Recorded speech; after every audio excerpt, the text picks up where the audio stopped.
কুমাচা বললো, আবার আবার শান্ত দিল, আবার মন খারাপ হলো, এখানে শুয়ে আছি। তোমাকে কেউ ভালোবাসে না? না, ওকে কেউ ভালোবাসে না। ডিউটির থেকে এসে দেখি শুয়ে আছে একা একা অন্ধকারে। জিজ্ঞাসা করছে কেন শুয়ে আছো, ওকে কেউ ভালোবাসে না, মনটা খারাপ ওই জন্য। এখন কি করা যাবে তাহলে? এখন তো থাম মাম মামা থাম, শুধু পাপা চলে গেছে, পাপা আছে দেখবে আমি শুয়ে আছি, তখন পাপা আলো আমার নুন গালাবে, পাপা থামু নুন খাল, আমার নুন খালাবে, থামু। ও, আমাদের কোনো নেই। পাপা এসে দেখবে ও শুয়ে আছে, তখন হচ্ছে পাপা, ওর মন খারাপে পাপার মন খারাপ হবে।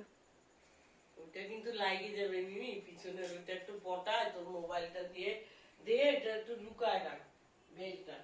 কালকেই ওটা বেলটা লুকিয়ে দেবো। এই সবসময় বেল্ট নিয়ে খেলা। ওই যে মোবাইলটা কালকে রাখতে, তাহলে কি একটু পাপাকে ভিডিও কলিং করবে নাকি? টর্চ লাইটটা পাপাকে একটু কি তাহলে ভিডিও কলিং করবে? হ্যাঁ, হুম, করবো। করবো। হ্যাঁ, খুবই মনটা খারাপ, হ্যাঁ, ভালোই লাগছে না। না, ঠিক আছে, আমি তো ডিউটির থেকে আসলাম, একটু বসি, বসে টসে মা মেয়েতে বসি, গল্প করি, শুনি, শোনার চেষ্টা করি কি হয়েছে। মামিতে শুবো, হ্যাঁ, মামিতে।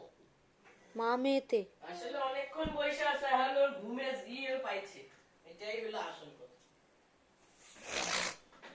তো চলো, এইভাবে রোজ রোজ আমাদের দিন কাটছে এখন। ফ্যানটা চালাই, ফ্যান বন্ধ, যা গরম। ও এরকম করে এসে দেখি শুয়ে আছে। আর এই যে এখন আর কিছু ভালো লাগছে না। চশমাটা কই? এটা একটু পটায় নে না, হুম, লুকায় রাখ একটু। ওটা লোহাটা যদি চোখের মধ্যে লাগিয়ে যায় না, চলো ওটাই ভয় লাগে। তাহলে পরে আসি। পরে আসি মানে আজকের মতো। আমার তো মাথাতে শুনে অনুষ্ঠ মান দিলে, ও কি বলছে এখন বোঝা দেয়, তাই ওইসব বাদ দিয়ে চলো, টাটা।